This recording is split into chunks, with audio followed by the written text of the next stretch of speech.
जंगल की फुसफुसाहट। घने ग्रंडेल जंगल में एक चालाक और जिज्ञासु लोमड़ी रहता था जिसका नाम था एल्रिक।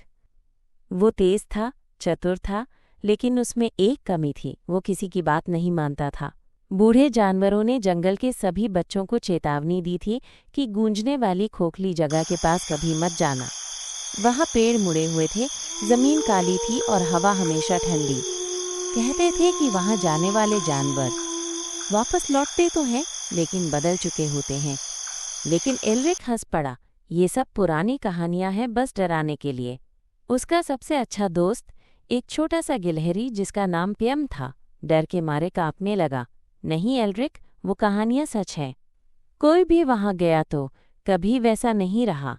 तो मैं जाऊंगा और सबको साबित कर दूंगा कि डरने की कोई बात नहीं।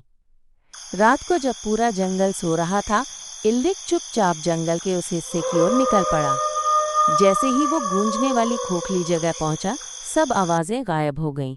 न पत्तों की सरसराहट, न झींगुरों की आवाज, मानो पूरा जंगल सांस रोके खड़ा हो।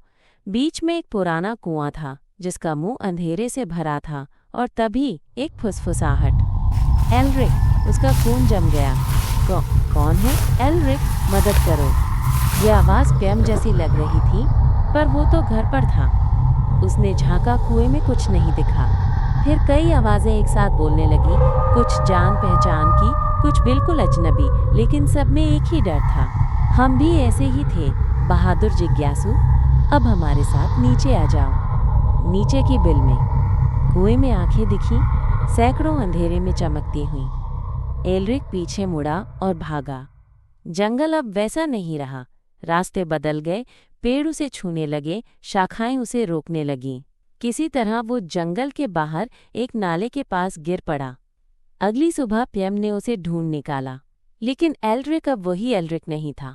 वो अब हंसता नहीं था, किसी की आंखों में नहीं देखता था। रात को चीखते हुए उठता और कहता, वो फिर मुझे बुला रहे हैं। अब जंगल के जानवर उससे दूर रहते हैं।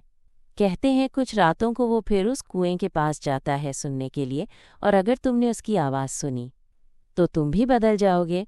कहानी की सीख, मॉरल: जिज्ञासा अच्छी है, लेकिन जब वो अनुभव और समझदारी को नज़रअंदाज करे तो विनाश का कारण बन जाती है। कुछ कहानियाँ डराने के लिए नहीं होती, बल्कि बचाने के लिए होती हैं। आशा है आपको ये कहानी पसंद आई होगी। और भी नई नई कहानियों के लिए हमारे चैनल को सब्सक्राइब करो और मज़े लो।